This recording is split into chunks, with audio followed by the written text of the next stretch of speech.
Bienvenidos a este nuevo estudio en el cual vamos a abordar uno de los temas más fundamentales del cristianismo, la divinidad de Jesús. En esta presentación vamos a explorar a detalle las escrituras, tanto del Antiguo como del Nuevo Testamento, para demostrar que Jesús no es simplemente un mensajero o un líder espiritual, sino que comparte la misma esencia divina que Dios. Nuestro análisis se va a apoyar en la interpretación de la versión Reina Valera 1960, complementada con consultas al griego original, lo que nos va a permitir profundizar en el significado real de los textos sagrados. Entonces, con este estudio buscamos no solo reafirmar la fe, sino que también vamos a responder las preguntas y dudas que han surgido a lo largo de quizás los años en cuanto a la existencia de la Iglesia respecto a la verdadera naturaleza de lo que sería Jesús. Bien, entonces comencemos.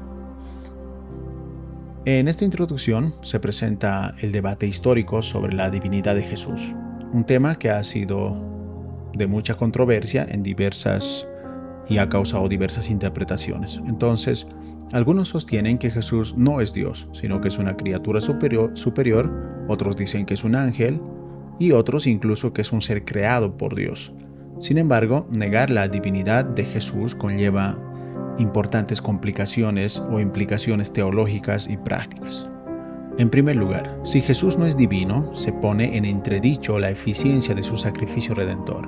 El poder salvador que se celebra en la cruz depende de que Él, o sea Jesús, posea una naturaleza divina, capaz de vencer al pecado y la muerte. Además, la relación de comunión entre Dios y el hombre se veía comprometida. ¿Por qué? Ya que la resurrección de esa comunión depende de la unión entre lo divino y lo humano. Por otro lado, negar la divinidad rompe lo que sería la coherencia entre las escrituras. La Biblia presenta un relato unificado de lo que los profetas del Antiguo Testamento apuntan hacia un Mesías que es más que un simple hombre. Este Mesías encarna atributos exclusivos de Dios. También se corre el riesgo de caer en herejías que desvían las verdades esenciales del Evangelio.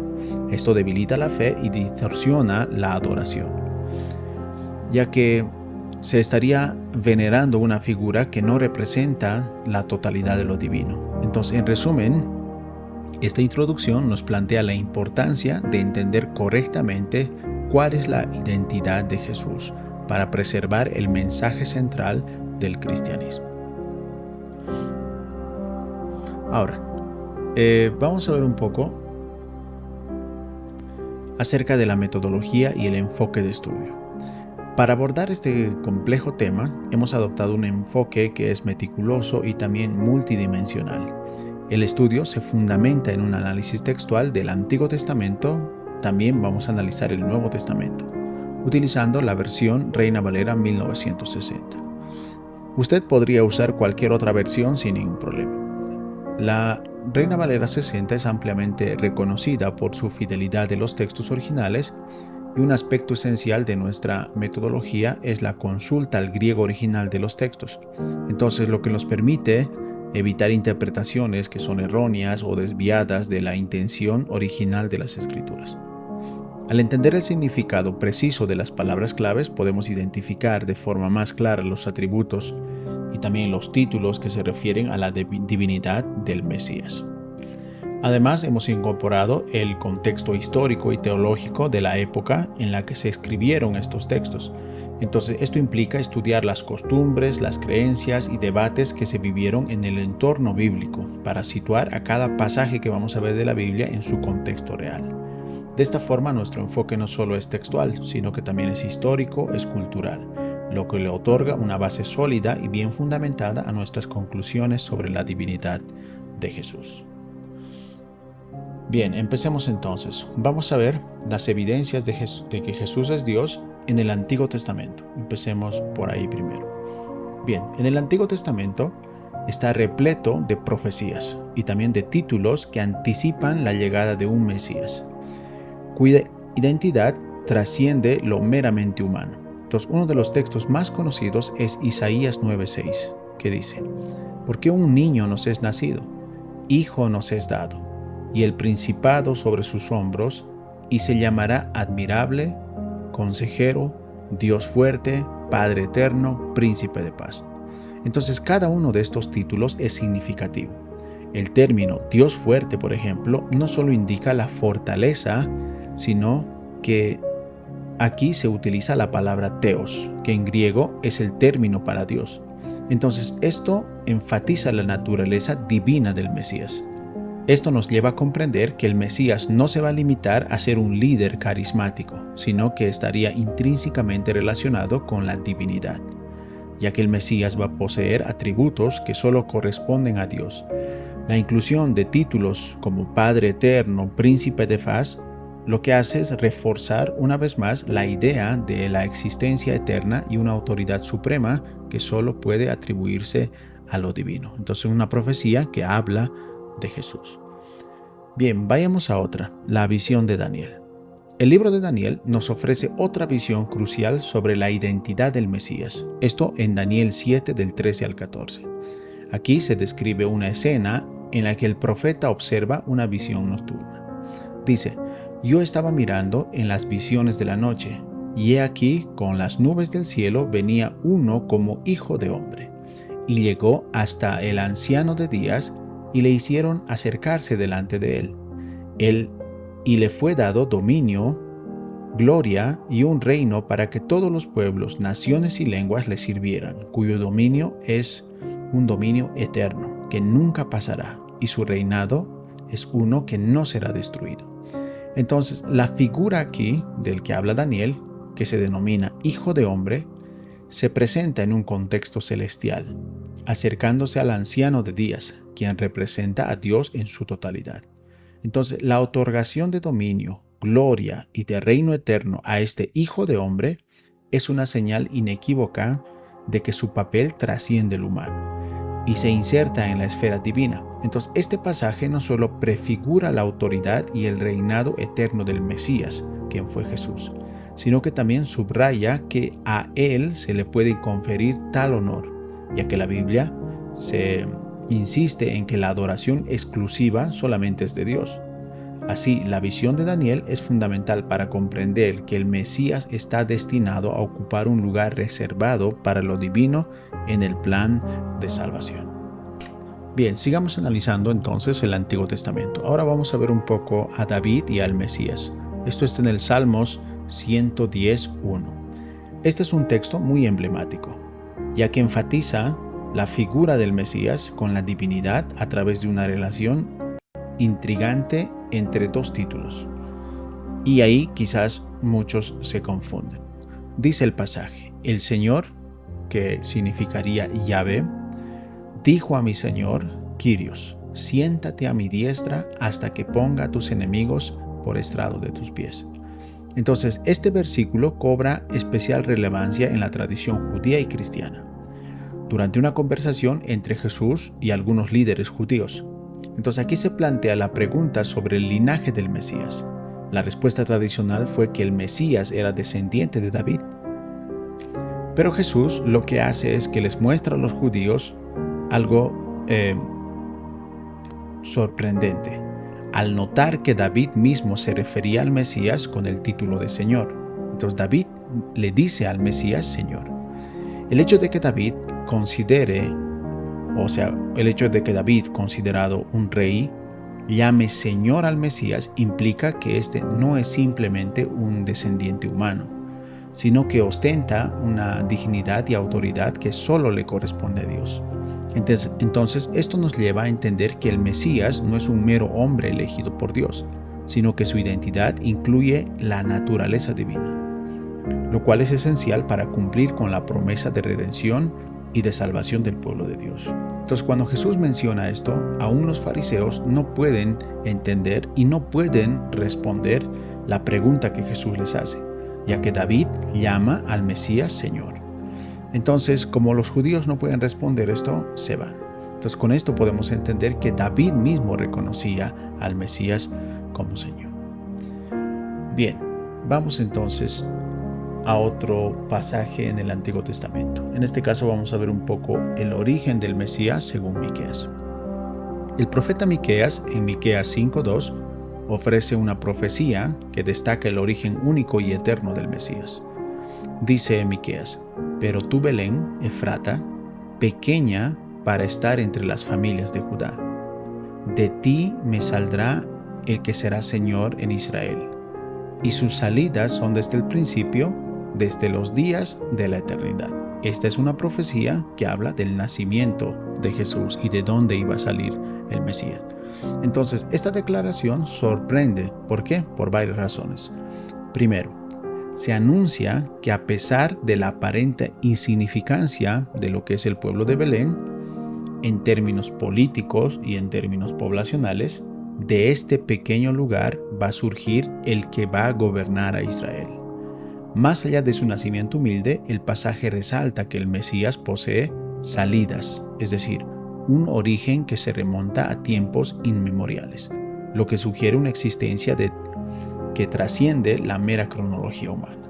Entonces, el uso del término eternidad, que es olán en griego, indica que el Mesías no fue simplemente creado en un momento histórico, sino que el Mesías existe desde siempre, lo que es una característica exclusiva de lo divino. Entonces, de esta manera, Miqueas no solo anticipa el nacimiento del Mesías, sino que también dice que su identidad y su naturaleza es eterna y es divina, reafirmando que solo Dios es eterno.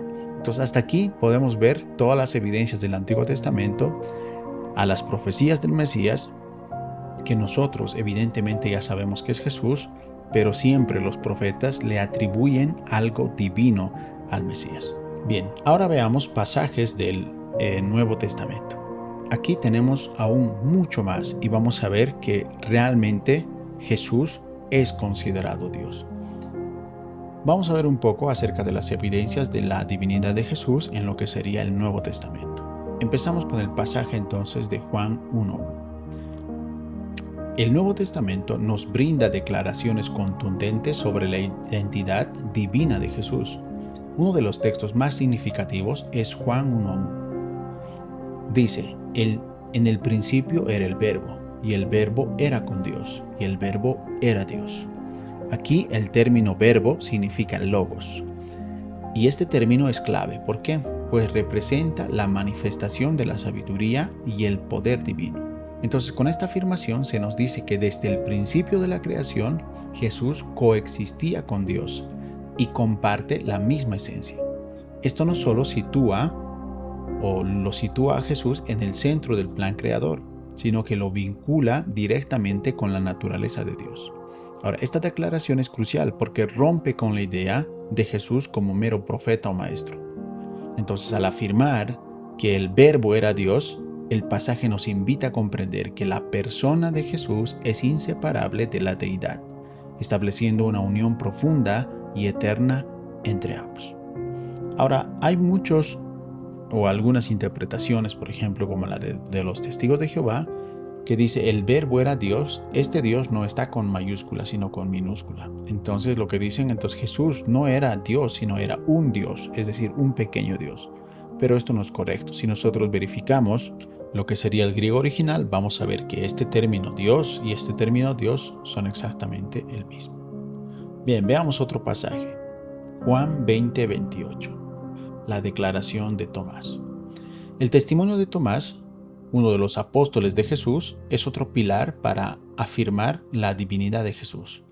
En Juan 20:28, tras la resurrección, Tomás se acerca a Jesús y al ver las marcas de la crucifixión en sus manos, Tomás dice: Señor mío y Dios mío. Entonces, este grito de fe es significativo. ¿Por qué? Porque refleja el reconocimiento inmediato de la verdadera identidad de Jesús.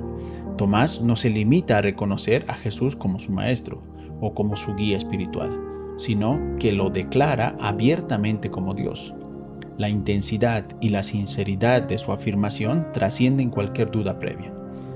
Esto nos sirve como un testimonio vivo de la transformación que ocurre al experimentar la realidad divina encarnada de Jesús. Ahora, la declaración de Tomás es poderosa. ¿Por qué?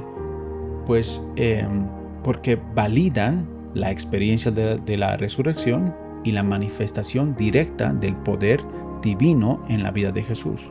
Entonces, esto reafirma que Él es en efecto la encarnación de Dios entre nosotros. Y si nosotros seguimos leyendo el pasaje, no vemos que Jesús haya corregido a Tomás como lo hizo otras veces.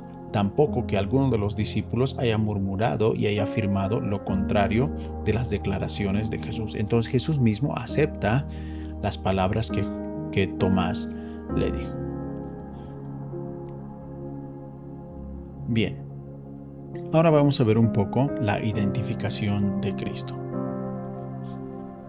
El apóstol Pablo, en su carta a los Romanos, ofrece una clara afirmación de la naturaleza divina de Cristo. Esto está en Romanos 9:5. Dice, de los cuales son los patriarcas, y de los cuales, según la carne, vino Cristo, el cual es Dios sobre todos, bendito por los siglos. Amén.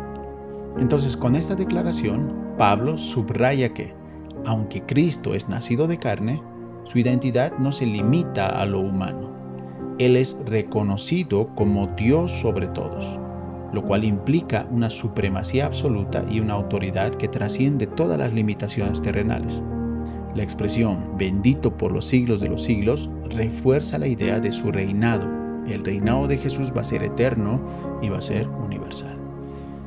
Entonces, estas características solo deben atribuirse a lo divino, pero Jesús va a tener ese tipo de reinado.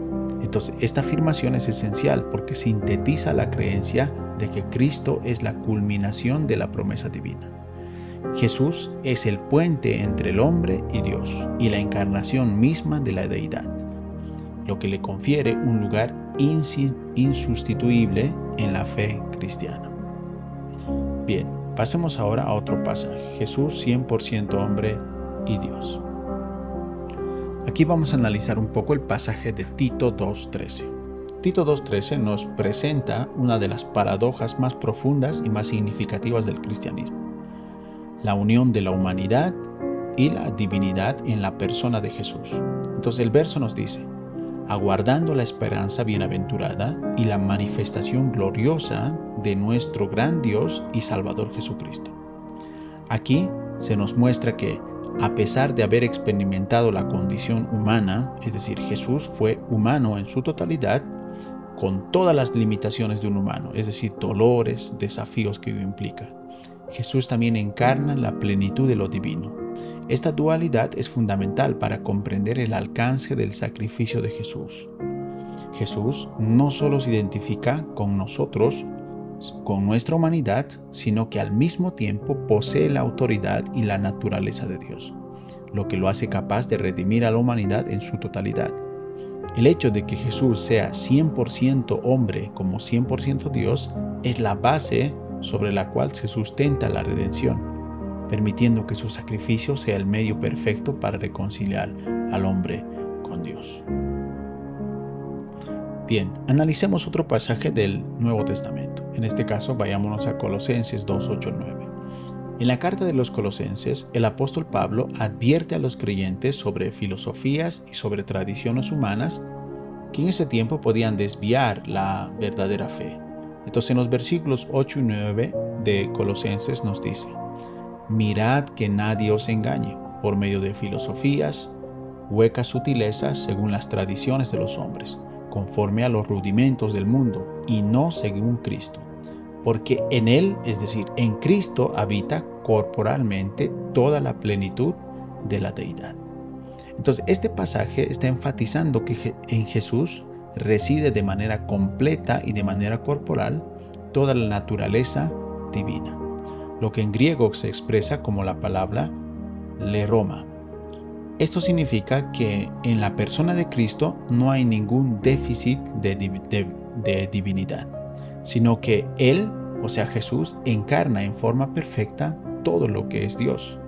La advertencia de Pablo nos sirve para recordar que cualquier intento de minimizar o distorsionar la verdadera identidad de Jesús, como filosofías humanas, filosofías huecas, esto es un grave error, ya que se pierde la esencia del Evangelio. Entonces, la manifestación plena de la deidad en forma humana está en Jesús, como lo dice Colosenses. Bien, ahora analicemos un poco el trono de Jesús. Esto está en Hebreos 1:8. Hebreos 1:8 nos ofrece una imagen impactante acerca del reinado de Jesús. Dice, mas del Hijo, es decir, de Jesús, dice, tu trono, oh Dios, es eterno por los siglos de los siglos. Entonces, en este versículo, el autor de Hebreos se dirige a Jesús con el título de Dios, atribuyéndole un trono que es eterno, que simboliza la autoridad, la majestad y el poder supremo. Entonces, el hecho de que se le confiese un trono que perdura para siempre, fuerza la idea de que Jesús no es simplemente un líder temporal, sino que posee una posición inmutable en el reino de Dios. La imagen es especialmente relevante porque subraya la exclusividad de la adoración. O sea, solo a Dios se le concede el honor de ser adorado y de recibir tributo. Entonces, en este contexto, Jesús es reconocido como aquel que ocupa un lugar reservado, reafirmando así su identidad divina en medio de la humanidad. También el autor de Hebreos lo que hace es que se dirige a Jesús con el título de Theos, es decir, como Dios. Ahora, la naturaleza divina de Jesús. Esto está en Filipenses 2:6. Dice el pasaje, el cual, siendo en forma de Dios, es decir, Jesús siendo en forma de Dios, no estimó el ser igual a Dios como cosa a que aferrarse. Este pasaje es revelador, porque nos muestra que aunque en Jesús existía en una forma humana, pero también en él estaba la esencia de Dios. Entonces Jesús elige no aferrarse a la posición divina de manera egoísta. En cambio, Jesús viene a este mundo, se humilla por nosotros y asume su condición humana para cumplir el propósito redentor. Entonces, la reiterada utilización del término, en este caso Theos, para referirse a Dios en este contexto no es casual. Es una afirmación de que Jesús posee la naturaleza esencial de lo divino, aunque voluntariamente se sometía a las limitaciones y sufrimientos de la vida terrenal, y eso lo hace Jesús muchas veces. Así entonces su encarnación no disminuye lo que es su divinidad, sino que le engrandece a Jesús, porque nos permite ver su amor, su sacrificio y la profundidad de su compromiso con la salvación de toda la humanidad. Veamos otro pasaje donde nos habla de Jesús y Abraham. Esto está en San Juan 8:58. Jesús realiza una declaración que trasciende la línea temporal y reivindica su preexistencia. Entonces, cuando los judíos le acusaban a Jesús, él menciona estas palabras. Jesús mismo dice, antes que Abraham fuese, yo soy. Esta afirmación es trascendental por dos motivos. Primero, al mencionar a Abraham se hace referencia a la figura patriarcal del judaísmo, porque eso es considerado Abraham. Entonces aquí se establece una conexión directa entre el Mesías y la historia sagrada de Israel. Pero más allá de ello, al utilizar la expresión yo soy, Jesús se identifica con la revelación divina hecha a Moisés en el Antiguo Testamento. Entonces, cuando Moisés conversa con Dios, Moisés le pregunta, tú me estás enviando al pueblo de Israel, pero el pueblo de Israel me va a preguntar, ¿quién te envía? ¿Cuál es el nombre de Dios? Entonces, ahí Dios le responde a Moisés, yo soy el que soy, ese es mi nombre. Entonces, aquí Jesús se está atribuyendo las mismas palabras, dice, antes que Abraham fuese, yo soy. Son exactamente las mismas palabras. Entonces, esto implica que Jesús se reconoce a sí mismo como eterno, porque es antes de Abraham, y se reconoce a sí mismo como inmutable con naturaleza divina. También podemos ver otro pasaje en Timoteo 3:16 donde se explica lo mismo. Dios fue manifestado a la humanidad por Jesús. Entonces aquí dice 1 Timoteo 3:16, el misterio de la piedad, Dios fue manifestado en carne. De nuevo, el misterio de la piedad, Dios fue manifestado en carne, justificado en el Espíritu, visto por los ángeles, predicado por los gentiles, creído en el mundo, recibido arriba en gloria. Entonces, el misterio de la piedad reafirma que la revelación de Dios se hizo visible en forma humana. Este versículo lo que hace es que sintetiza la grandeza del plan divino, al revelar que Dios se hizo accesible a la humanidad en forma humana a través de Jesús, Las personas podían ir donde Jesús, podían hablar con Él, podían abrazarle, podían llorar junto a Jesús.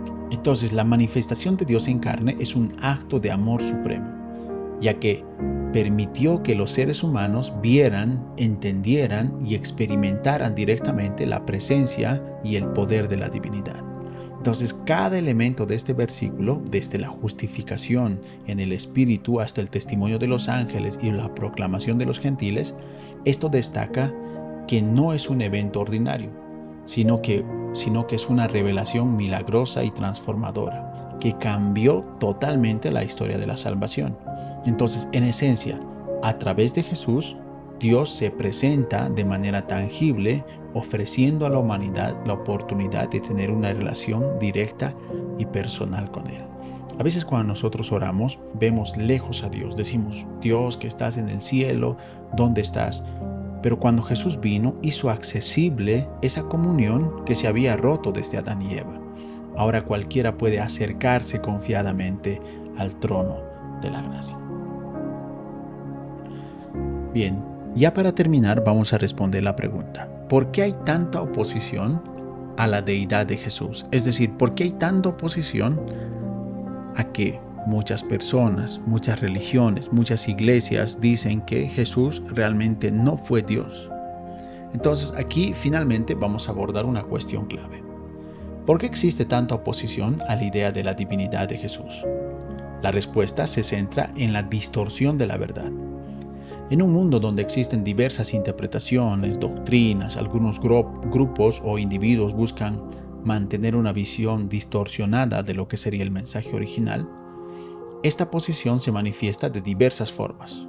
Primero, se intenta engañar al mundo para evitar que se reconozca la verdadera naturaleza de Jesús, lo que a su vez debilita el mensaje del Evangelio. Si se niega que Dios se hizo carne, se pierde de vista el acto supremo de amor y sacrificio que llevó a la salvación de la humanidad. Además, al negar la divinidad, se abre la puerta a corrientes de pensamiento que sustituyen a Jesús por figuras o conceptos que desvían la adoración legítima que le corresponde a Él, generando confusión y debilitando la fe. Entonces, esta distorsión no solamente es un problema teológico, sino también que afecta a la forma en que las personas entienden su relación con Dios y la esperanza que el Evangelio ofrece. Entonces, reconocer y proclamar la divinidad de Jesús es tanto esencial para preservar la integridad del mensaje cristiano y también para mantener viva la fe en un Dios que se entregó completamente por la salvación del mundo.